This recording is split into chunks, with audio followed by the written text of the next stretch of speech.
আসসালামু আলাইকুম। সকাল ৯টা বেজে ৩০ মিনিট। আজ রবিবার। বাংলাদেশ বেতার কক্সবাজার। স্থানীয় খবরে স্বাগত জানাচ্ছি শামীম আক্তার। কক্সবাজার শহরে অবৈধ রেন্ট বাইকের বিরুদ্ধে অভিযান চালিয়েছে জেলা প্রশাসন। গতকাল সুগন্ধা মোড় থেকে মেরিন ড্রাইভ সড়ক পর্যন্ত বিআরটি এর সহযোগিতায় দিনব্যাপী এ অভিযান পরিচালিত হয়। এতে নেতৃত্ব দেন জেলা প্রশাসনের নির্বাহী ম্যাজিস্ট্রেট নাফিস ইন্তেসার নাফি। বিষয়টি নিশ্চিত করে তিনি বলেন, মেরিন ড্রাইভ ও সুগন্ধা পয়েন্টে বেপরোয়া অবৈধ রেন্ট বাইকের বিরুদ্ধে এ অভিযান চালানো হয়েছে। এ সময় অবৈধ পার্কিং সহ বিভিন্ন অপরাধে সড়ক পরিবহন আইনের ১১ মামলায় ৭৯,৫০০ টাকা জরিমানা করা হয়। একই সঙ্গে বেশ কিছু গাড়িও জব্দ করা হয়। এসব অবৈধ রেন্ট বাইকের বিরুদ্ধে জরিমানা আদায়ের পাশাপাশি সতর্ক করা হয়েছে বলেও জানান তিনি। উখিয়ায় চাঞ্চল্যকর ট্রিপল মার্ডার মামলার প্রধান আসামি আবুল ফজল বাবুল সহ ৩ জনকে গ্রেফতার করেছে র্যাব ১৫। শুক্রবার রাতে উপজেলার হলদিয়া পালং ইউনিয়নের হাতিরঘোনা এলাকা থেকে অভিযান চালিয়ে তাদের আটক করা হয়। গতকাল র্যাবের সহকারী পরিচালক আ.ম. ফারুক এ তথ্য নিশ্চিত করেন।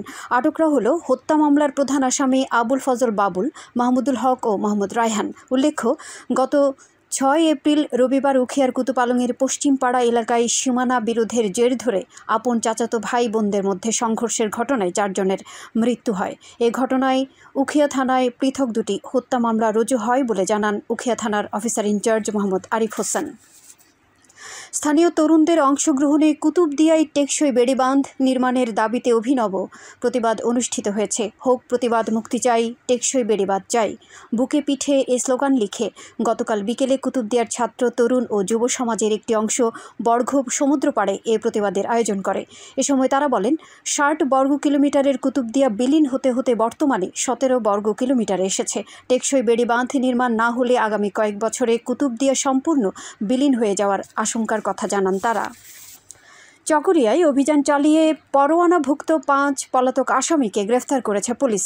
শুক্রবার দিনগত রাত থেকে শনিবার পর্যন্ত উপজেলার বিভিন্ন এলাকা থেকে তাদের গ্রেফতার করা হয়। আটকরা উপজেলার বদরখালী, কৈয়ারবিল ও পশ্চিম বাটাখালী এলাকার বাসিন্দা। গতকাল আটকের বিষয়টি নিশ্চিত করে চকরিয়া থানার ভারপ্রাপ্ত কর্মকর্তা মোহাম্মদ শফিকুল ইসলাম জানান, তারা দীর্ঘদিন ধরে গ্রেফতারি পরোয়ানা নিয়ে পালিয়ে বেড়াচ্ছিলেন। পরে গোপন সংবাদের ভিত্তিতে থানার একাধিক পুলিশের টিম অভিযান চালিয়ে তাদের গ্রেফতার করতে সক্ষম হয়।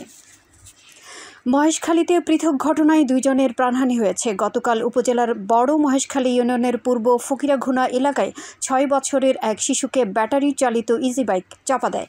পরে স্থানীয়রা উদ্ধার করে তাকে উপজেলা স্বাস্থ্য কমপ্লেক্সে নিয়ে গেলে কর্তব্যরত চিকিৎসক শিশুটিকে মৃত ঘোষণা করেন।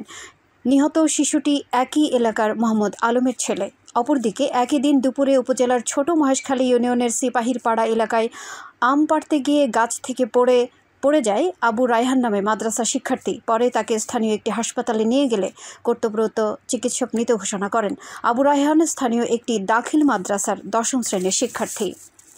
টেকনাফ উপজেলায় হাইব্রিড জাতের পেঁপের বাম্পার ফলন হয়েছে। উপজেলার বাহারছড়া, হোয়াইকং, নীলা ও সদর ইউনিয়নের একাংশে হাইব্রিড জাতের পেঁপে চাষ করে সাফল্য পেয়েছেন চাষিরা। কয়েকজন পেঁপে চাষি জানান, হাইব্রিড জাতের পেঁপে চাষের জন্য উপযুক্ত স্থান হচ্ছে পতিত জমি ও পাহাড়ি ঢাল। বেলে দোআঁশ মাটিতে এ জাতের চারা রোপণের ৩ মাসের মাথায় ফলন আসে। চলতি মৌসুমে অধিক গরম পড়ায় বাজারে পেঁপের চাহিদা যেমন বাড়ছে, তেমনি দামও পাওয়া যাচ্ছে। এতে করে পেঁপে চাষিদের মুখে হাসি ফুটেছে। উপজেলা কৃষি কর্মকর্তা মোহাম্মদ জাকিরুল ইসলাম জানান, চলতি মৌসুমে উপজেলায় ৩০ হেক্টর জমিতে হাইব্রিড জাতের পেঁপের চাষ হয়েছে। চাষিদের বিনামূল্যে সার, কীটনাশক ও ঔষধ বিতরণ করা হয়েছে বলেও জানান তিনি। খেলার খবর, ফুটবল। ইউসিবি বাফুফে অনূর্ধ্ব ১৫ ফুটবল লিগের চট্টগ্রাম জোন ২ এর ফাইনালে কক্সবাজার জেলা চ্যাম্পিয়ন হয়েছে। কক্সবাজার বীরশ্রেষ্ঠ মোহাম্মদ রুহুল আমিন স্টেডিয়ামে অনুষ্ঠিত ফাইনালে স্বাগতিক কক্সবাজার জেলা দল ২-০ গোলে চট্টগ্রাম জেলা দলকে পরাজিত করে। বিজয়ী দলের হয়ে একটি করে গোল করে মোহাম্মদ মারুফুল ইসলাম এবং সাকিবুল ইসলাম। ম্যাচ সেরা নির্বাচিত হয় মোহাম্মদ মারুফুল ইসলাম শাওন এবং টুর্নামেন্ট সেরা নির্বাচিত হয় শহীদুল ইসলাম। খেলা শেষে প্রধান অতিথি হিসেবে পুরস্কার বিতরণ করেন জেলা প্রশাসক এবং জেলা ক্রীড়া সংস্থার মোহাম্মদ সালাউদ্দিন। ১১ দিনব্যাপী ফুটবল লিগে চট্টগ্রাম জোন ২ এর খাগড়াছড়ি, রাঙামাটি, বান্দরবান, চট্টগ্রাম ও স্বাগতিক কক্সবাজার অনূর্ধ্ব ১৫ জেলা দল অংশ নেয়।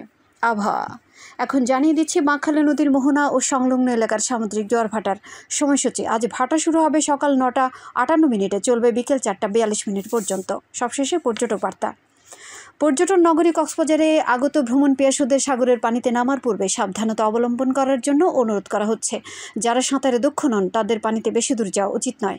ভাটার সময় স্রোতের সাগরমুখী টান প্রবল হওয়ায় সাগরের গভীরে ভেসে যাওয়া এমনকি প্রাণহানির আশঙ্কা থাকে। সেই সাথে পর্যটকদের স্বাস্থ্যবিধি মেনে চলার পরামর্শ দেওয়া হচ্ছে। খবর শেষ হলো। আমাদের পরবর্তী খবর প্রচারিত হবে আজ দুপুর 2টা বেজে 30 মিনিটে।